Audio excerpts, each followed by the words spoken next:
the denial of people's authority to be It was voting rights started exercise. by It's a big issue.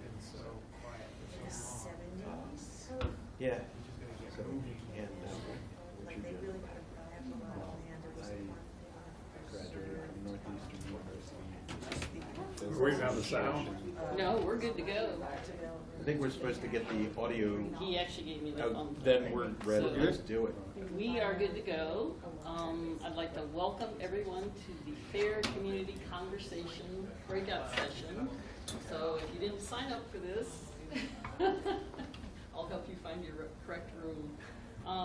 My name's Shari Flemming, and I'm from far northwest Ohio, and I guess we hooked up with CELDF all the way back in 2006 over the factory farm issue, and I guess after going through some of the workshops and things, my whole perspective changed, and I was never able to go back to conventional type work.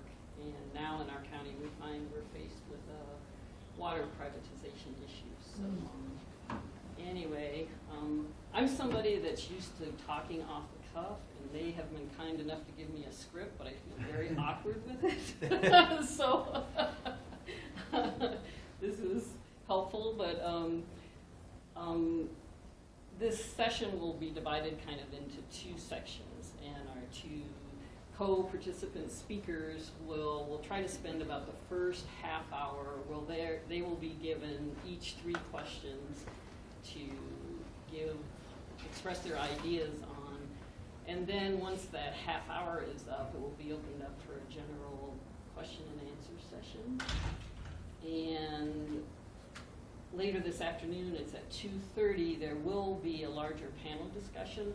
So I encourage you in your program, if you didn't happen to bring paper with you, I think it's on page 11, there is a blank page. And even in this session, we're not going to take any questions while they're discussing the questions.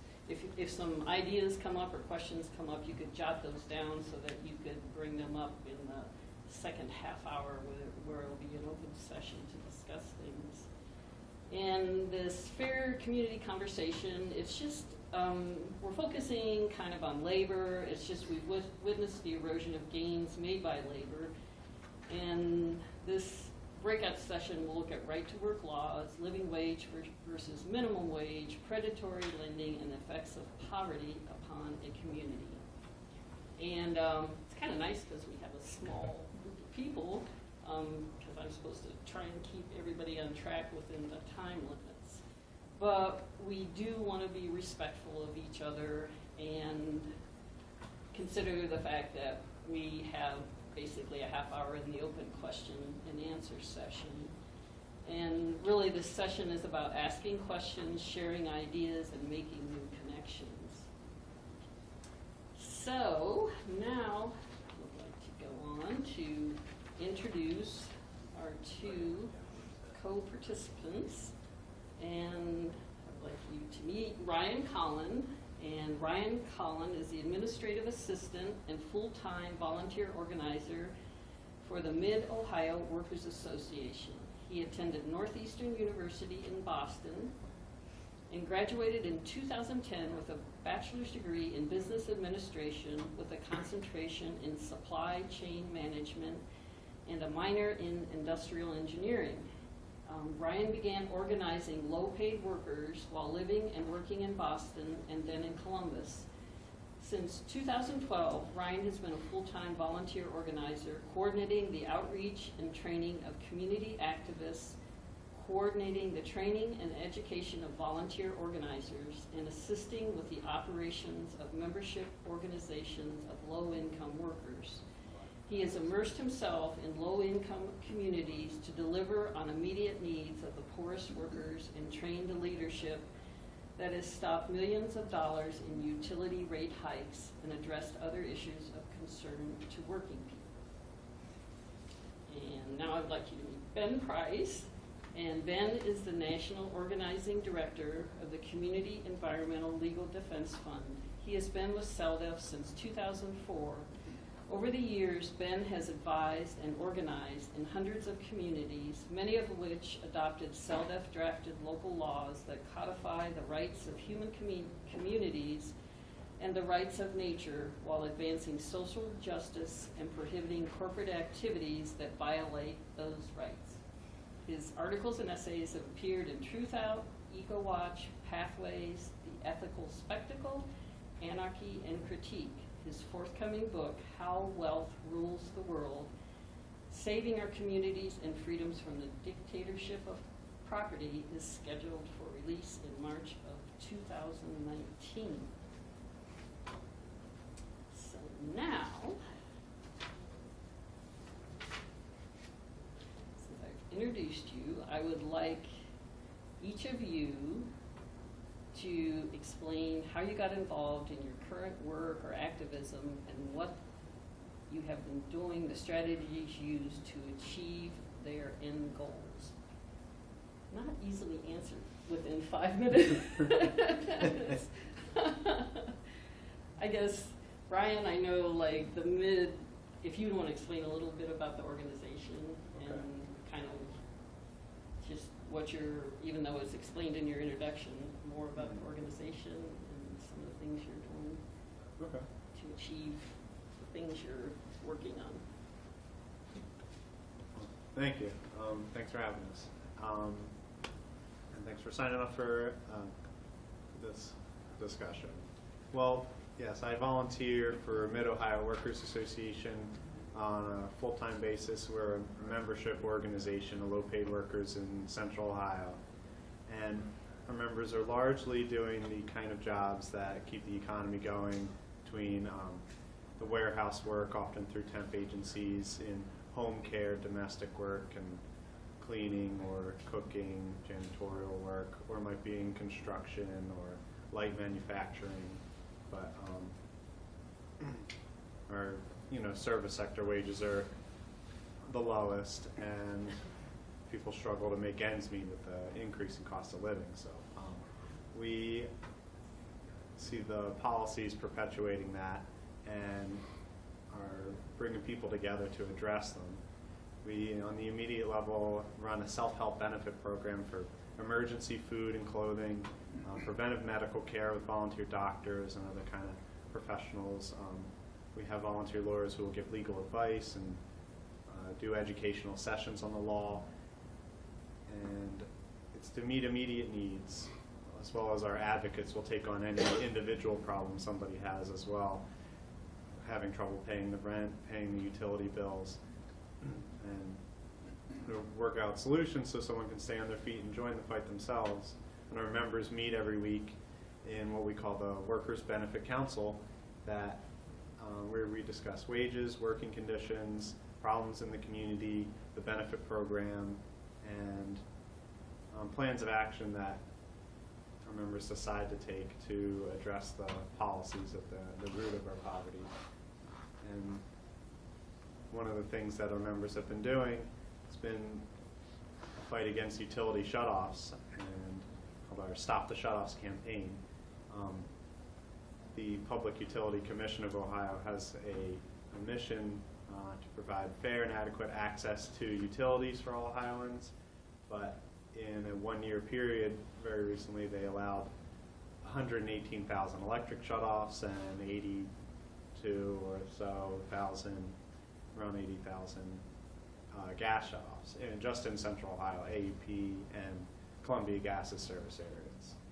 And so we have done petition drives, postcard mail-ins, and we delivered our petitions a few years ago with a picket line outside of the PUCO office. And it took many years after that, though, to stop a $86 million electric rate hike that was decided on by the PUCO, AEP's rate hike request. And, some of it was passed. They were fighting for more themselves. But the PUCO, as reported on by the Ohio Consumer Council, said that the PUCO said the public input that they received weighed on their decision to lower AEP's rate hike request by $86 million. And it's all docketed on their website at the FUCO. They have over 2,000 of our postcards mailed in to the chair with our demands that which they didn't meet, obviously, because they allowed some rate hike, not as much, but we demanded they stop all shutoffs, so lower the rates, make reasonable payment plans for people who have been shut off or behind or threatened with shut off, and to I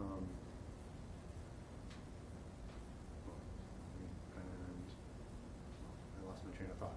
But stop the shutoffs, lower the rates, make reasonable payment plans, and cancel the arrears. That's what it was.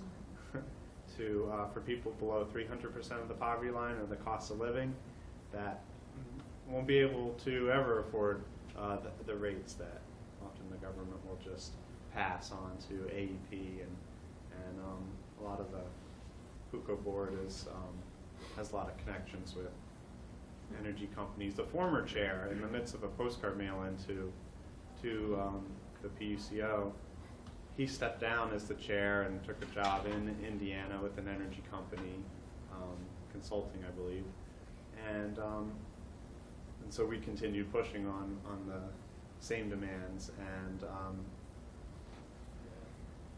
which we feel would mean that the PUCO would live up to its mission, and it would change the way AEP and Columbia Gas operate, because when we call them to work out payment plans, we often have to have a representative that we win over to make a deal with our members and go against what their own policies or their own or what even the state law says, and go outside of that to keep someone's heat or lights on, which is life-saving in the winter, and the summer is the most deadly time, to be honest, with people have a way to cool themselves, the air conditioning or fan or something. Much needed. Well, thank you. Thank you. So Ben? Thanks, Ryan. Yeah, I'm Ben Price, and National Organizing Director for the Community Environmental Legal Defense Fund. Just real briefly, I started with them in 2004, and up until then, I'd been working in the corporate world most of my life.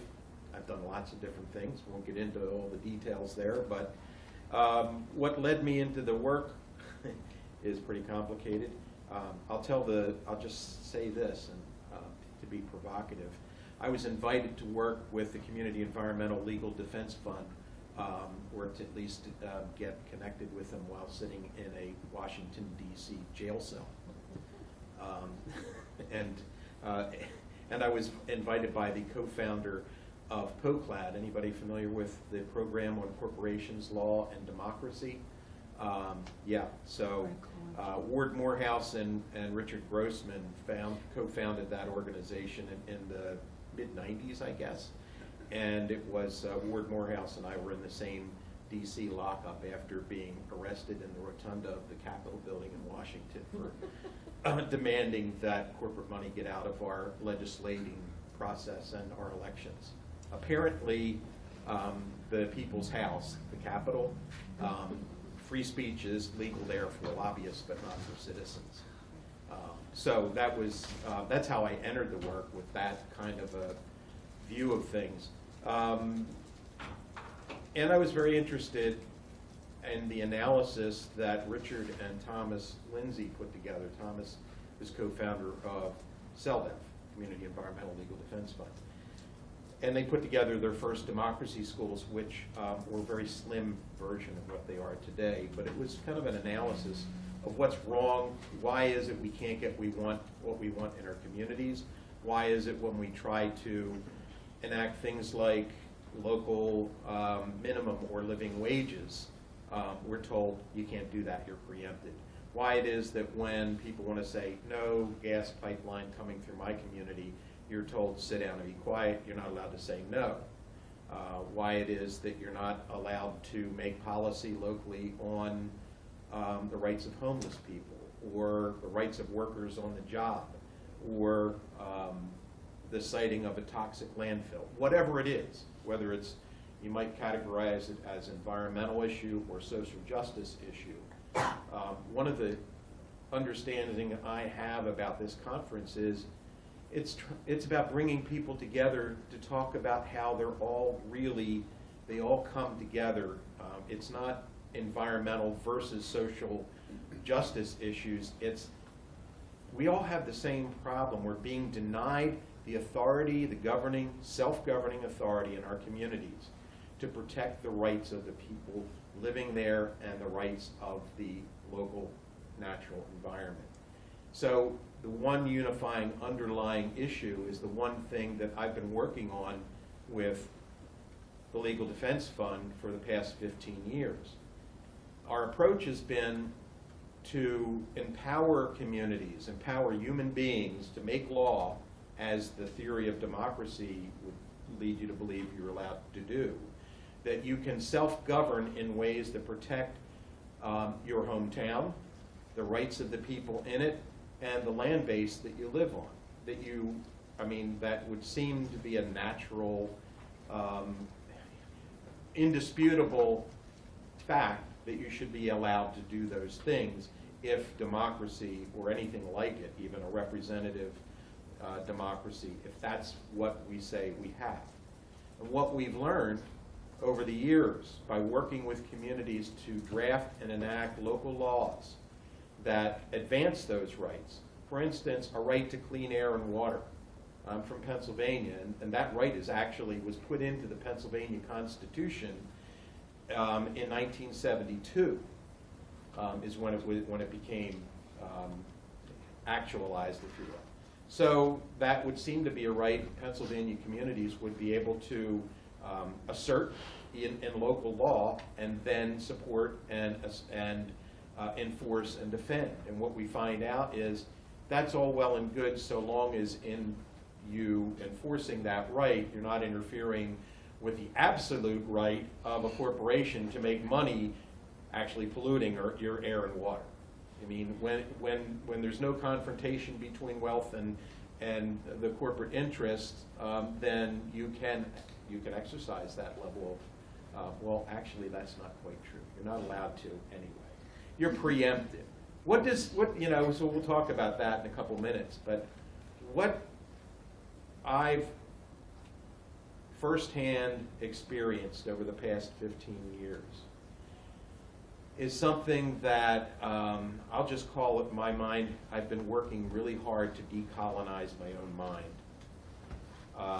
And when I say that, I mean Sally Kempton, who's a writer, feminist writer is how she's categorized, but and she writes about a lot of different issues.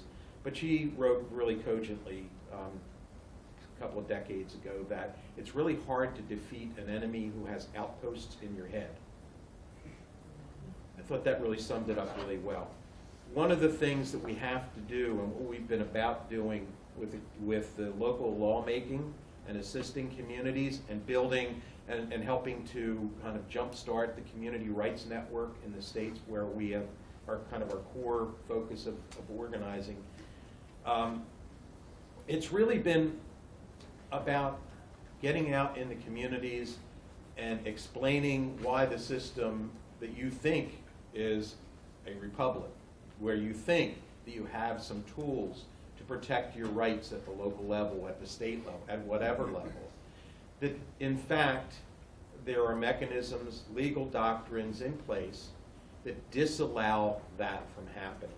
That in fact in the United States of America, oh by the way, in other nations that emulate U.S. law and that emulate British law like the Commonwealth nations, it's illegal to create sustainable communities.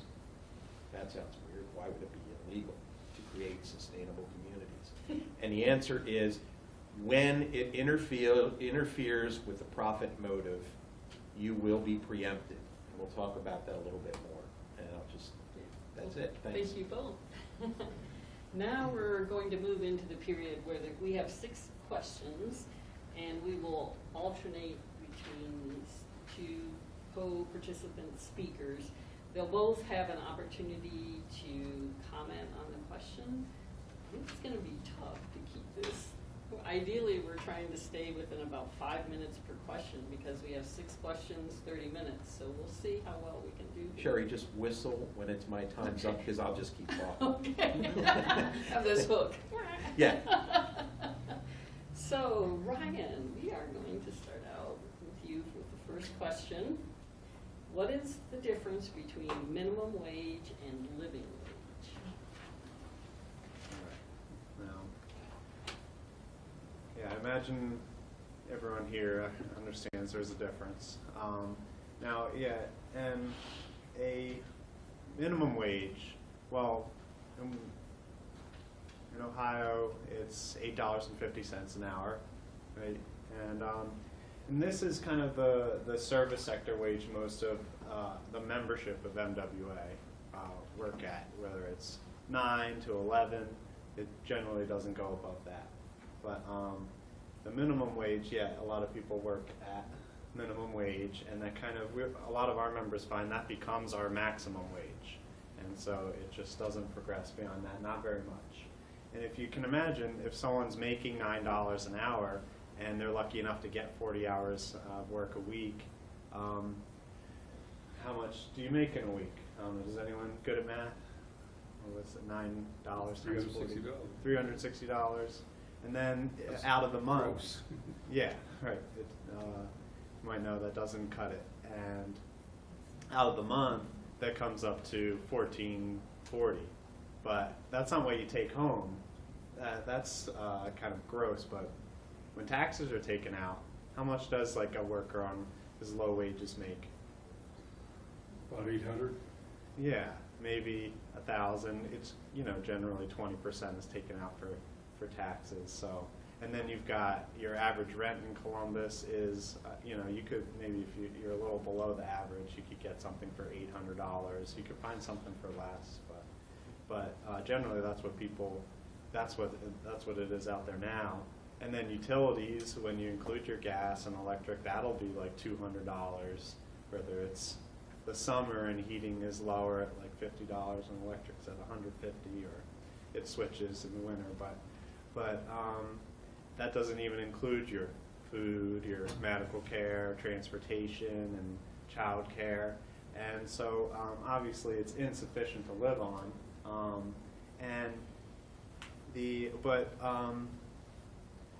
I mean, does anyone have any idea what it might take to cover those expenses? What kind of like hourly wage, if you're working 40 hours a week, would be sufficient? Well, I was going to say that healthcare is rarely subsidized with minimum wage jobs, but I would say it needed to be at least $15 an hour just to kind of just make it. And there are, I mean, it really depends on someone's situation, but if you take like the cost of housing, the Low Income Housing Coalition said it takes $17 an hour to afford modest housing. And the director of the Ohio Health Department said it takes $26 an hour to raise a baby. So, and then, of course, a living wage is the other end of it. We say that is enough to afford your basic necessities with your housing, food, medical care, utilities, education, transportation, just any fundamental need in the community. Of course, this, you know, when people are putting in the vital work to move along through the transportation hubs, they're driving, they're picking, packing boxes, they're sorting, they're taking care of the elderly, cleaning the floors and stuff like that. They're really contributing to the economy, but not getting their share of it. And we say, you know, about, you know, if workers had returned to them enough of the value of that, then that would be a living wage. Workers had that, you know, through organizing in the past. I think my time's up. Yeah, let's get Okay, but we say no one's safe until all workers make a living wage, because otherwise they'll be replaced by lower paid workers. Thank you. Ben, did you have comments on? Yeah, it's it's funny how the rules get written so that we can talk about minimum wages, and the powers that be generally don't even want to talk about that. We're not allowed to talk about maximum wage. Wonder why?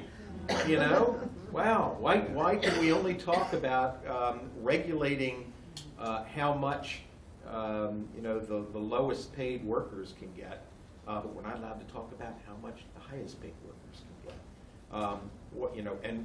And talk about the arbitrariness of a minimum wage. Where do they pull those numbers from? As Ryan was saying, some folks that study it say, well, to have decent housing, 15, 17 might be right. To raise a child, what was it, 26. 26? The director they have. 26 hours an hour moved to raise a child? Yeah, and the fact is, for the parents in here, you know this already because you've had to struggle through it to raise children, and you know what it costs.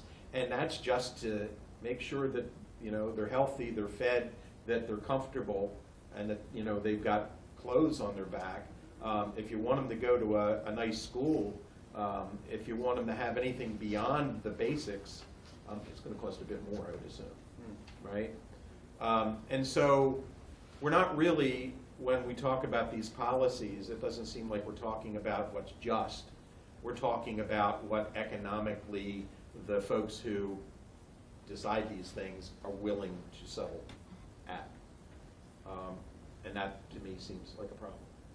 Then that's going to lead into the question where we begin with you, Ben, of how has preemption, how has preemption been used to squash raising minimum wage in local communities?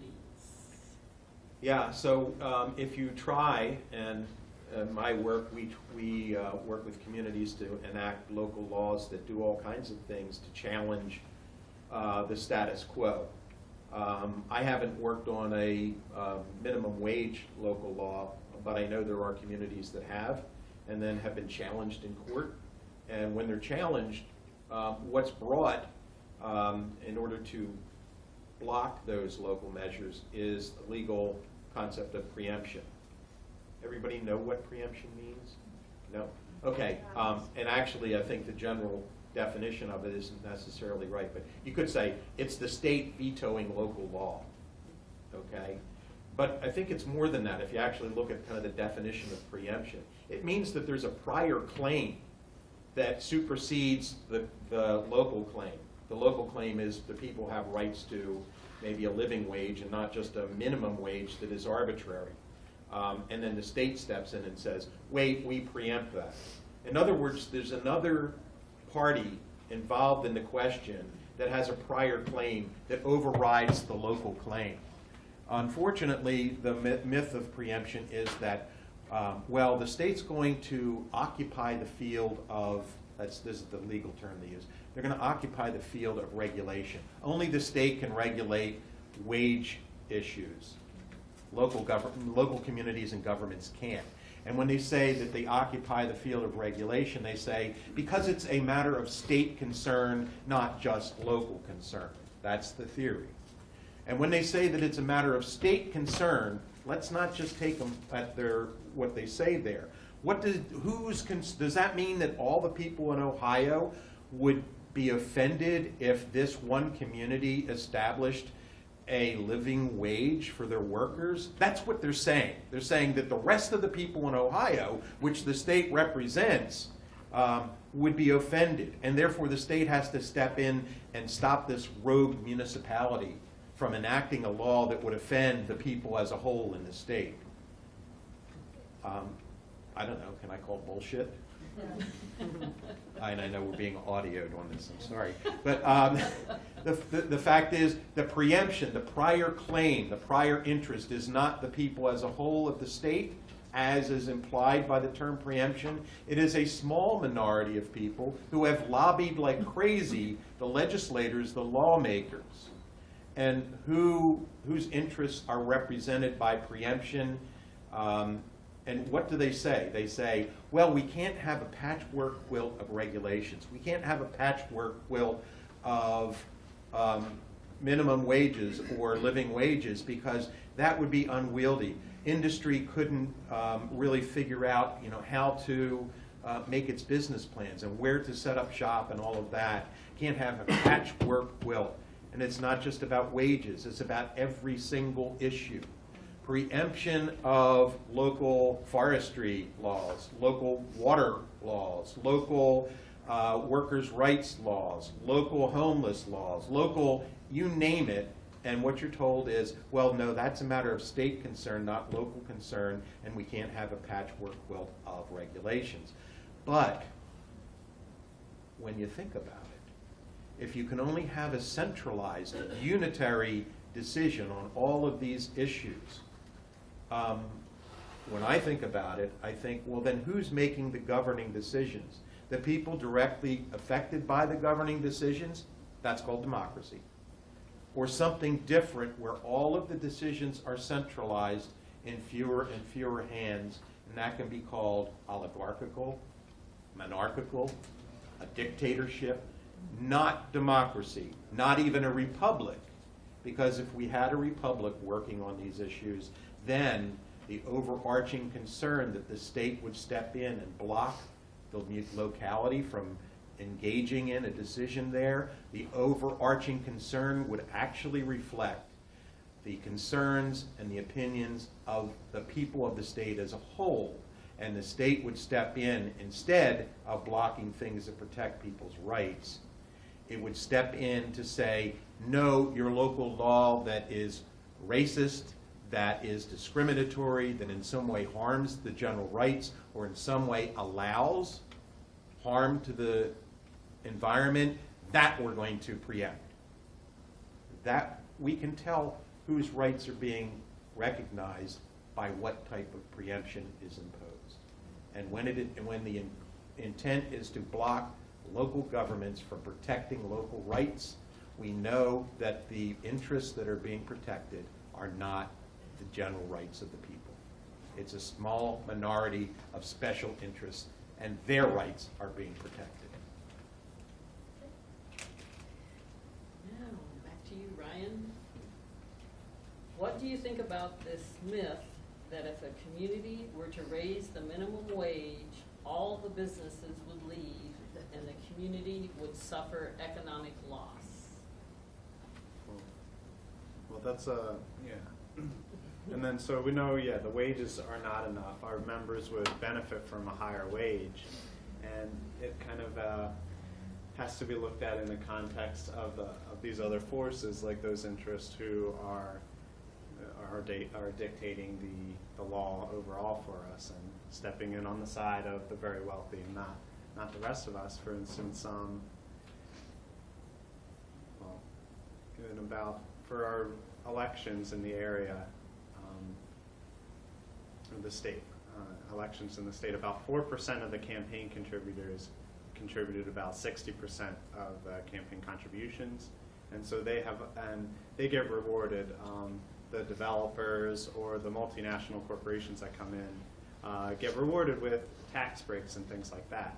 And so, Could you say that statistic again? of the campaign contributions. It was 60% of the campaign contributions come from 4% of the contributors. And, so it's in here somewhere. But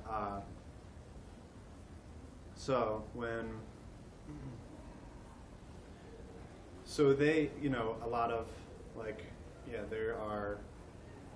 there are those who can most afford to pay a higher wage who are reaping the majority of the benefits of this, and whether they're either contracted private entities that manage the payment of healthcare workers, or the state's doing that themselves, or there are larger employers here like Amazon fulfillment centers or the other fulfillment centers for L Brands and Abercrombie and Fitch and so on, who, their interests aren't only in the local community. They don't really have much of an interest in the local community except for what they can make out of it in profit. And and they are the ones who are subsidized. So you have then your local businesses who we have supporters of MWA who one of them was telling us she cried when the insurance rates went up 30% and she was no longer able to afford health care for her employees because it would have put her out of business. She couldn't compete. So they are on a different playing field, and so what we really do need are solutions that encompass all of those needs. Mostly, they are working people too, local businesses who maybe they're at their shop 10 or 14 hours a day, or they're running around town while someone runs their shop and managing the business full time. They're working harder and harder, and they're fighting against policies that, will say they have to, pay higher utilities or for health care they can't afford, and when the ones who can the most afford it, they get the loopholes around it. Then we will move into, which I don't know if many people, it would seem like in Ohio that you would have heard the phrase right to work. And Ben, if you would want to explain what does this really mean for workers and why is it called that? Imagine if the citizens could get together and make laws that affected what corporate boards of directors do, and said we were going to pass some laws, and by the way, I kind of advocating for this idea, that we could make laws that said that their prime directive, if you will, is not just to make money for their stockholders, but that it is to serve the community. Whatever it is that they produce, that it has to serve the community without doing harm to the community or the environment. We would hear screams of outrage that this is anti-democracy, this is anti-capitalism. And yet, we have folks from the corporate world who believe that when workers try to organize and make sure that their voices are heard and that they aren't simply at the mercy of what the owners of a corporation tell the workers to do. They unionize, they organize.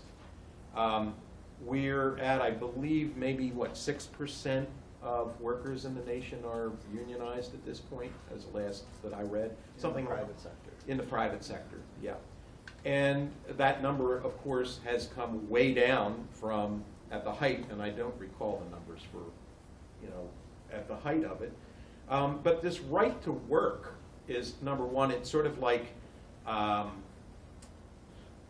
healthy forest was a term that the George Bush, W. Bush administration came up with for law that would have allowed, pretty much free-for-all clear-cutting of the forest on the premise that, well, they're going to be healthy because they won't burn down. Of course, if there are no trees, that is absolutely true, so it wasn't lying. But they give it names like healthy forest. Right to work is in the same category. It really, if I were to give it its more honest label, it would be right to work for a pittance. Because what it says is that workers who go to work for a corporation that is unionized, that the workers cannot be compelled to have union dues taken out of their paychecks. They can be compelled to have taxes taken out of their paychecks to subsidize the oil and gas industry, to build highways for the transportation industry, to do all of those socialistic things that work for capitalism, but they're not allowed to have, according to the right to work laws, workers can't be compelled to participate in or contribute to the unions that actually have managed to keep their wages up higher than they would have been without them, to keep their benefits. Well, of course, we know that they've been all under attack their wages, their benefits, and the rest of it. And now their right to organize is under a frontal assault with so-called right-to-work laws. It's a way to defund the unions. It's a way to get those pesky human beings out of the way of profit-making. And, you know, what I am left wondering, my question overall is, what's an economy for? If it's just for centralizing control and profits and not serving a community, do we really need it, if that's what an economy is? If laws are intended only for higher profits for the stockholders, and that the people who actually do the work to create the profit, who create the wealth for them, have no say and don't get a piece of the pie in the process, what are we looking at? We're looking at a situation that supports involuntary servitude in some ways. It is really a system of, if not free labor, then the cheapest possible labor. That's the direction that these right-to-work laws are all about. Thank you. One thing I'd like to throw in about right to work, my husband has lived, breathed, and everything else, the UAW, and with right to work laws, law requires unions to still represent fully all the workers in the workplace, whether they pay dues or not. So they tied into your defunding unions, backdoor to defunding unions. And imagine applying that same standard to the corporate world. Yeah. Well, even if I don't pay for something, I should get it. Right. How many states are right to work? I'm not sure how many are. Do you know? I don't. No. Indiana and Michigan are, but it was. And it's not universal, but it's certainly being pushed. It's an active campaign to push for it. We don't have it in Pennsylvania, but it keeps being introduced in the legislature. So just a few?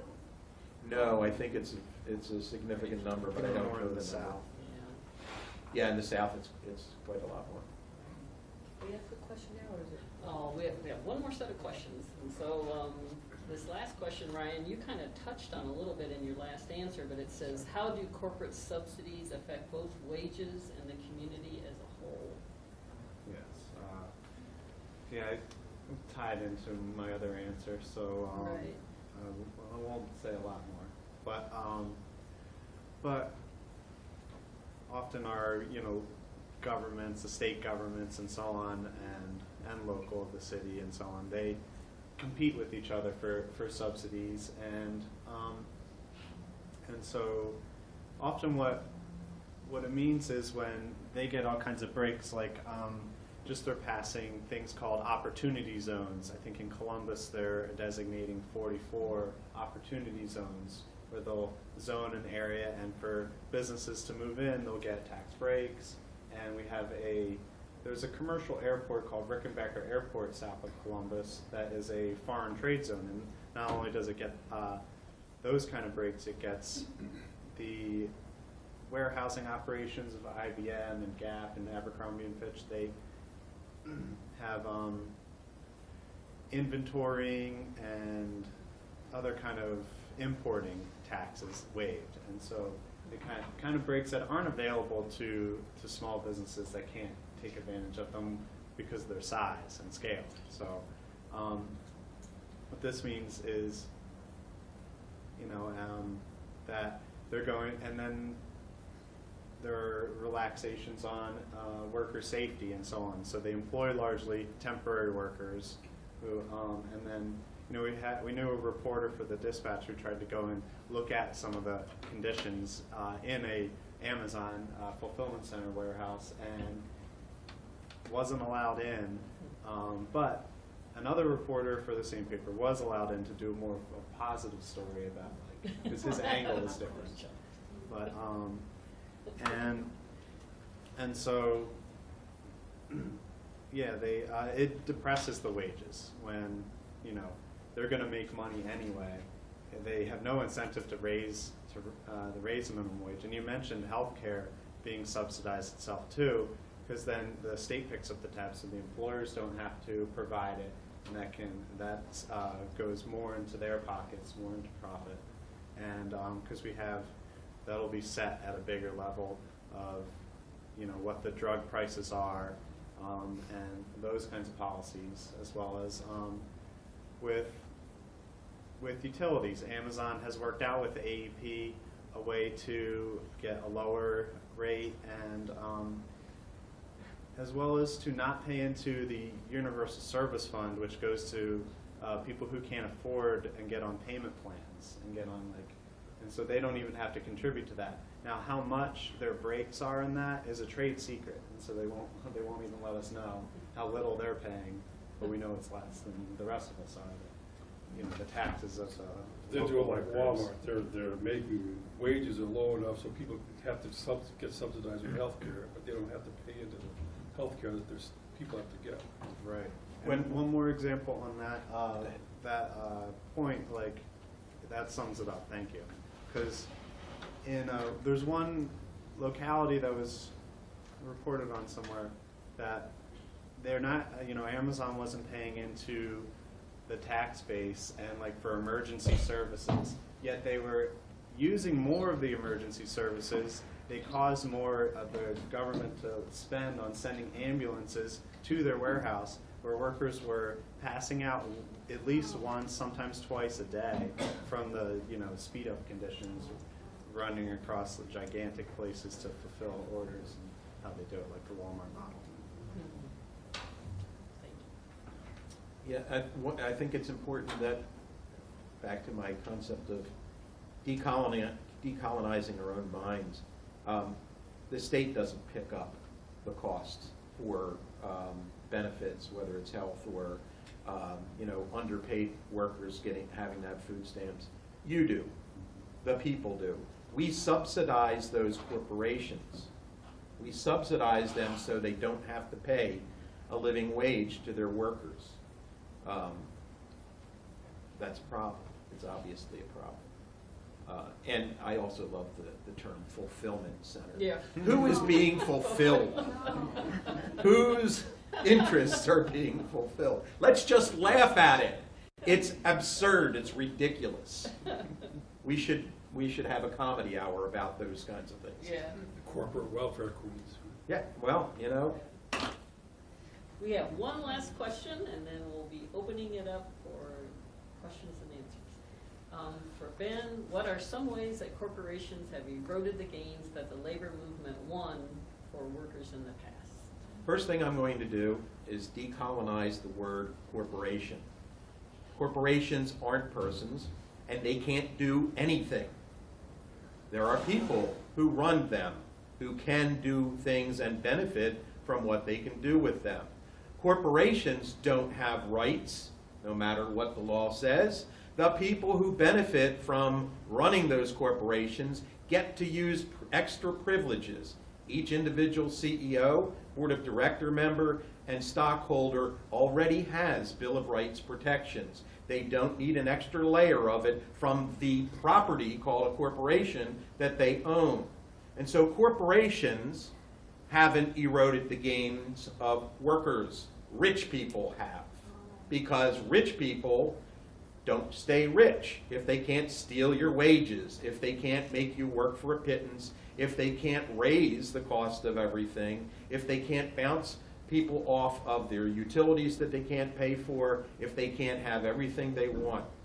I would argue that our system, our economy, couldn't work, and the stock market wouldn't be going up and up if the system weren't gamed in favor of the folks who profit like hell, hand over fist, at the expense of everybody else, the majority.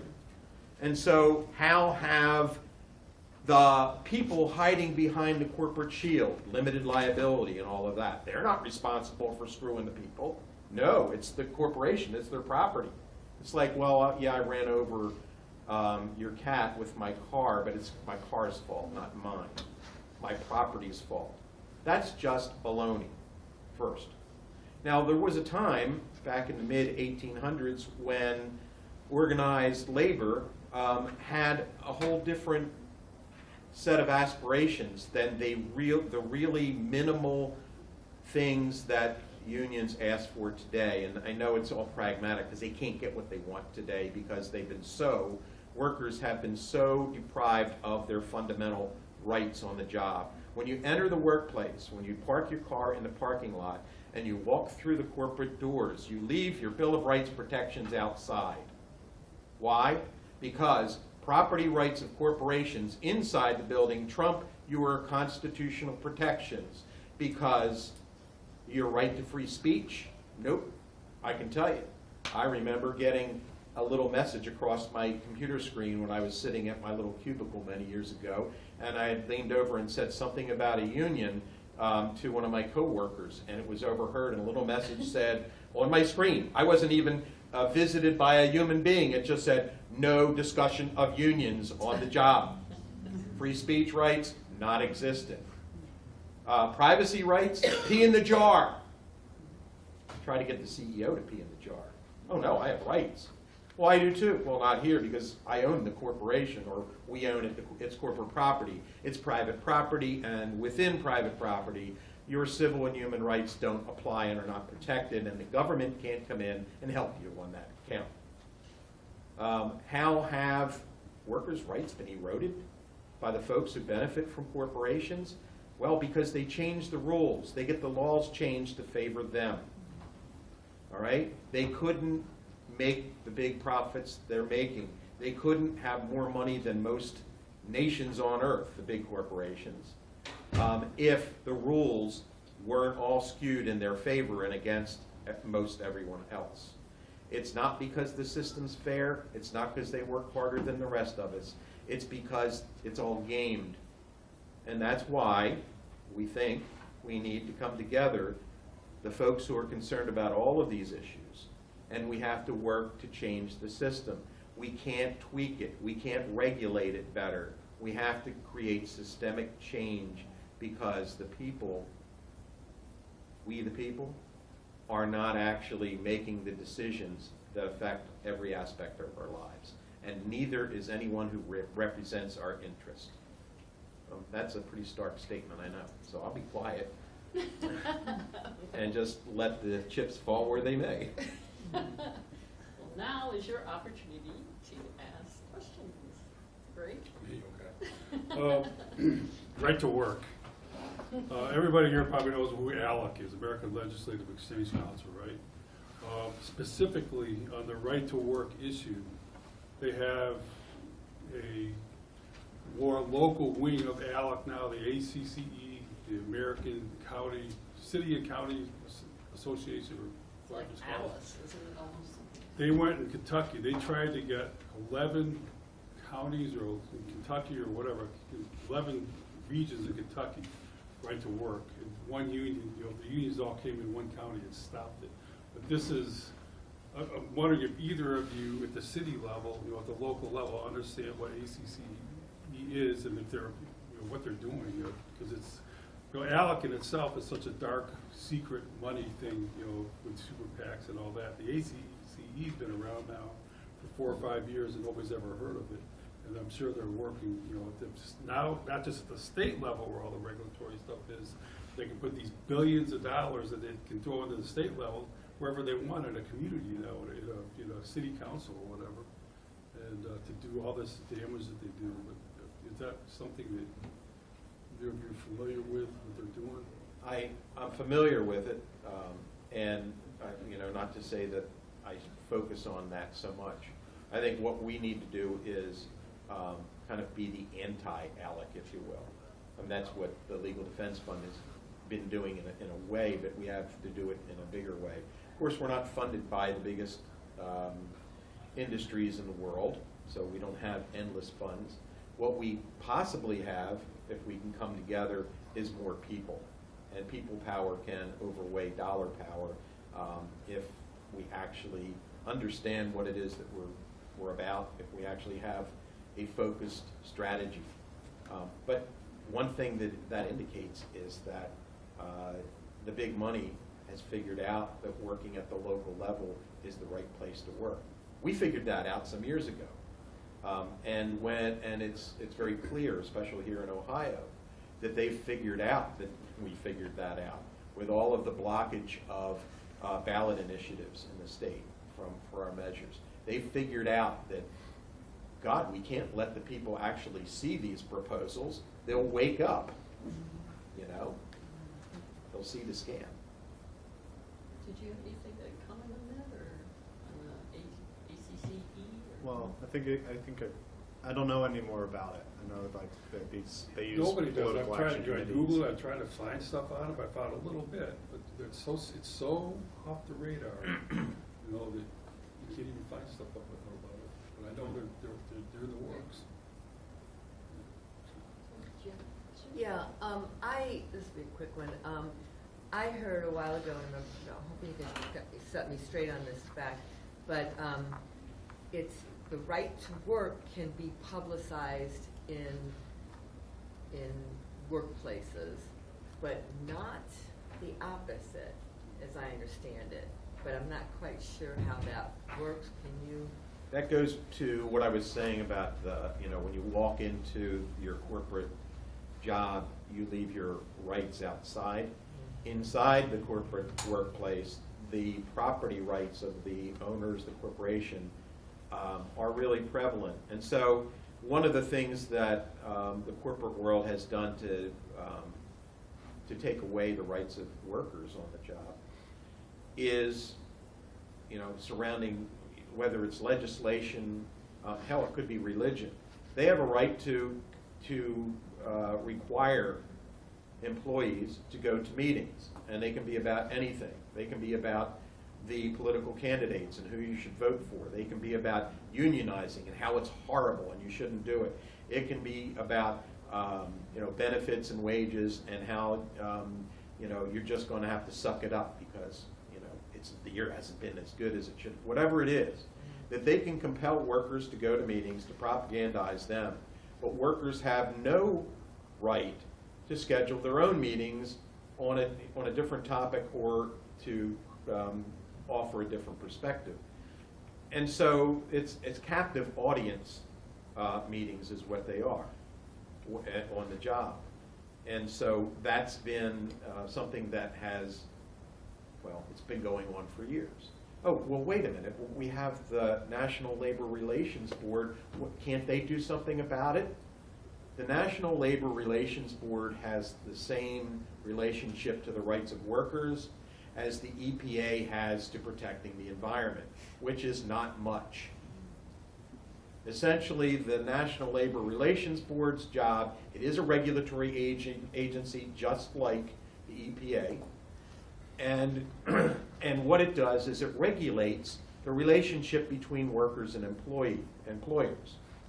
It regulates those relationships. It doesn't protect the rights of workers, and it was passed in the 1930s. It was, you know, through the National Labor Relations Act, and it was a response to, well, active union work, strikes, sit-downs, things like that that were impacting the, I was going to say the economy, but the money-making process.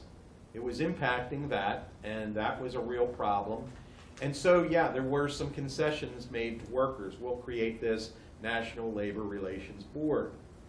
What they didn't get is a constitutional amendment that says workers, when they enter the workplace, retain their constitutional protections. That'll never happen under these circumstances. Never. But we will regulate the relationship between workers and employers. Why?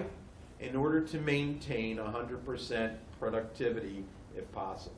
It's about maintaining productivity. And if certain concessions need to be made, like, oh, well, okay, we can't have child labor, or we can't force you to work more than so many hours in a day, or whatever it is. Those concessions were made, but as we know, those concessions since the 1930s have been chipped away, and a lot of people are working a lot of jobs and as many hours as they can get from the company until they hit the point where, oh, if they work more, they get benefits, and that's when they're not allowed to work anymore. That's the limitation on the work day. It's not because you have a right to rest. it's because you have no rights to benefits. I mean, the rules, the National Labor Relations Board is about as effective as the EPA under Pruitt. It was compromised from the start anyways, when Roosevelt did it. He compromised it when they started. It was compromised from the beginning because its purpose was not to protect human beings' rights on the job. Its purpose was to protect productivity. And during the wartime, productivity was very important, and that's why there were concessions, the minimum ones that were made. I'll let you decide who's saying something. Yeah, my question is for Brian. With your organization, do you see this as an intermediate step to work with an organization like a labor union that, or Fight for 15, or are you collaborating with them, or how do you see the role of your organization with these other groups that are working on similar things? Well, thank you. Well, we always stand in solidarity with workers organizing, people fighting to better their situation. And we organize people who have historically been excluded from the right to organize under the NLRA. You know, the Taft-Hartley Amendment reaffirmed that when it kicked out communists from unions and things like that, but the law never included, which was a compromise between the Southern legislators who didn't want their farm workers and domestic workers organizing, and the industrial powers of the North said, okay, and independent contractors, agricultural workers and domestic workers don't have that. You know, the NLRB will not sponsor their election. They're more difficult to organize. So we set up a new kind of labor organization to join with other, you know, existing labor organizations and the rest of, you know, groups such as all the ones here today, to bring about a situation where working people can gain the strength and power to have a say over their conditions. Our ultimate goal is, one way to say it is to end poverty.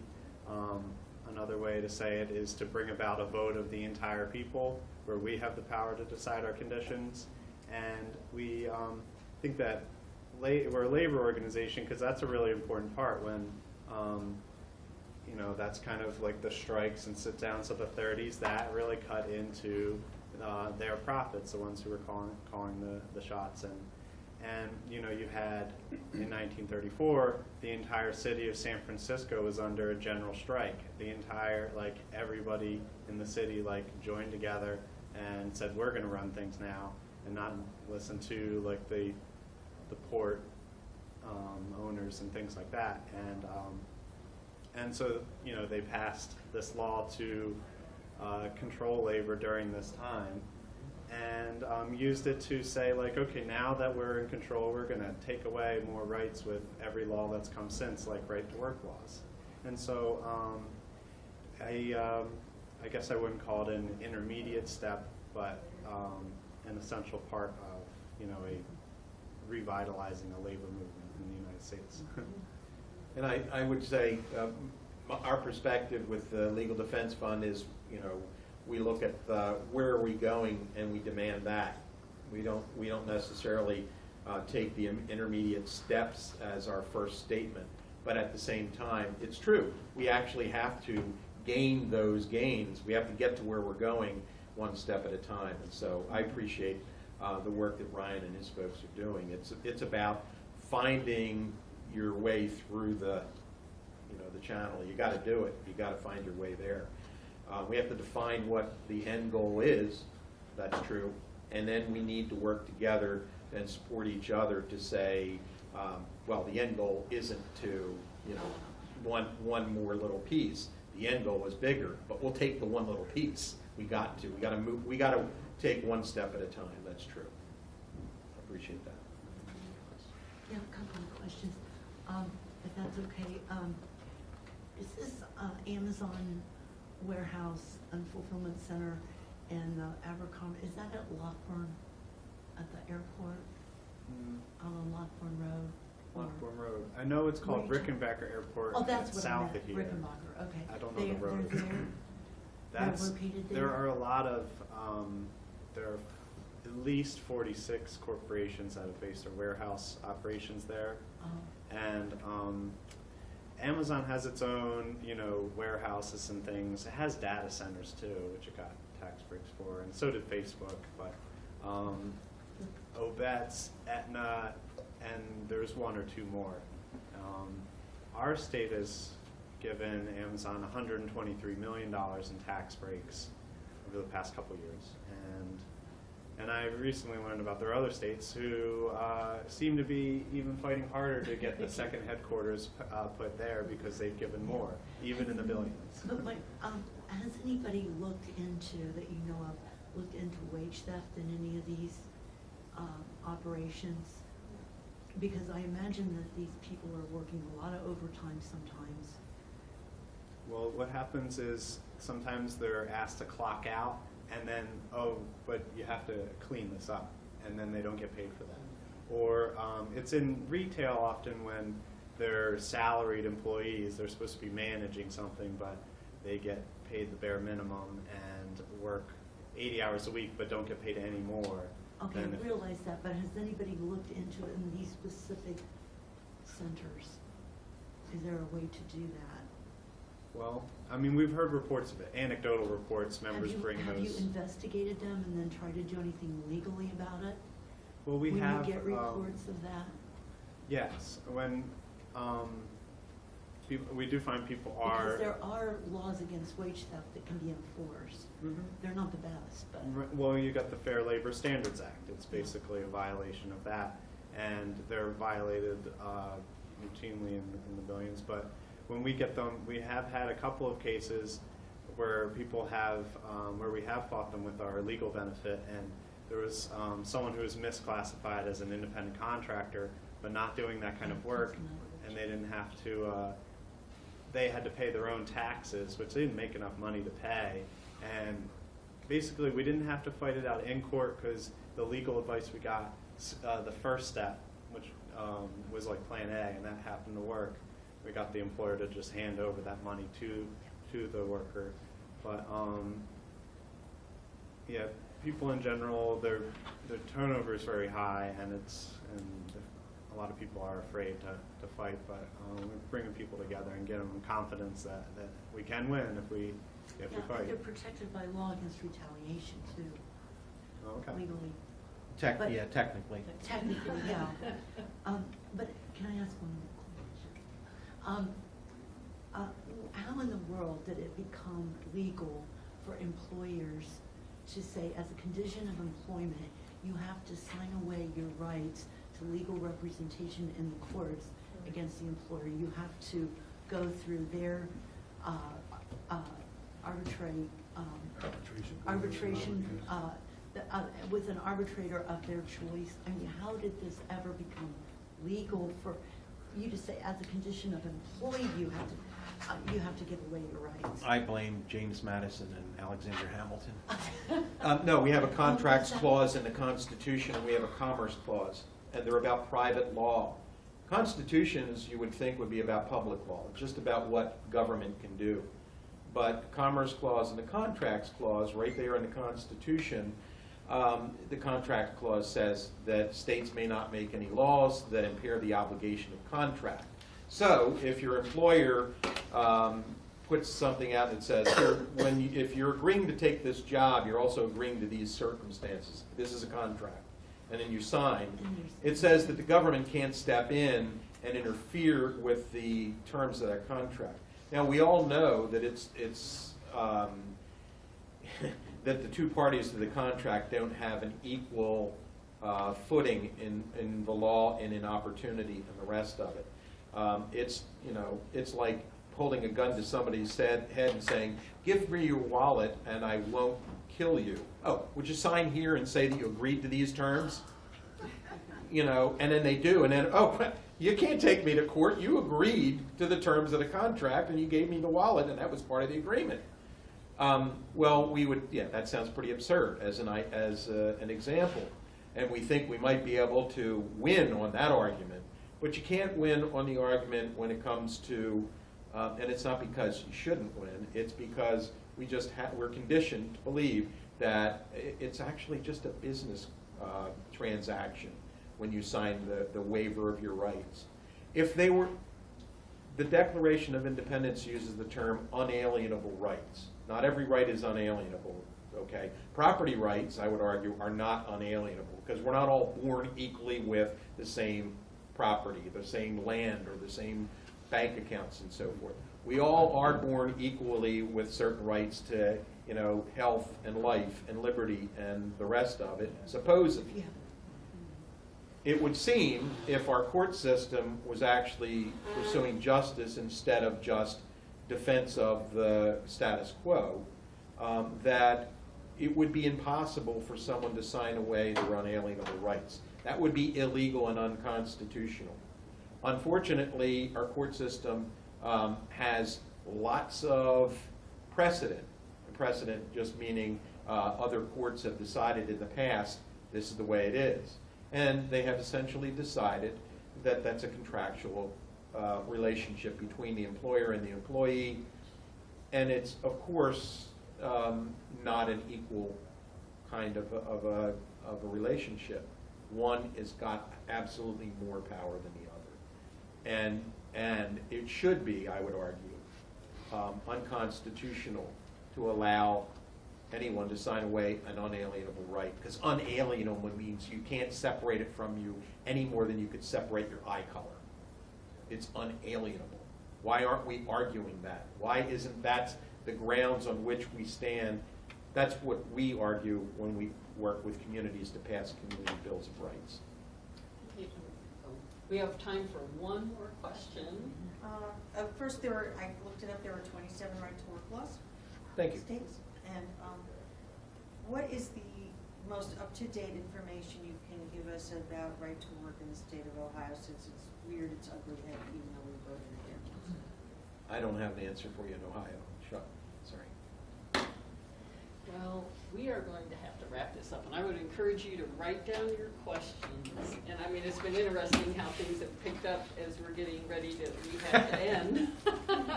But I really appreciate everyone for coming in and participating in this workshop. And Ben and Ryan, I very much appreciate you leading these sessions. And so really, write your questions down, and at 2:30, there will be a general panel discussion. And what will be nice is you will get to hear questions that are posed from the other breakout sessions. And it's just really interesting when you begin to look at all these different issues. They see, they are different, but you begin to see all these core elements that they share in common of why they struggle. So Thanks, everybody, for being here. Thanks. very much. Thank you, Ryan. Thanks a bunch. Yeah, and we could talk more at our table if you'd like to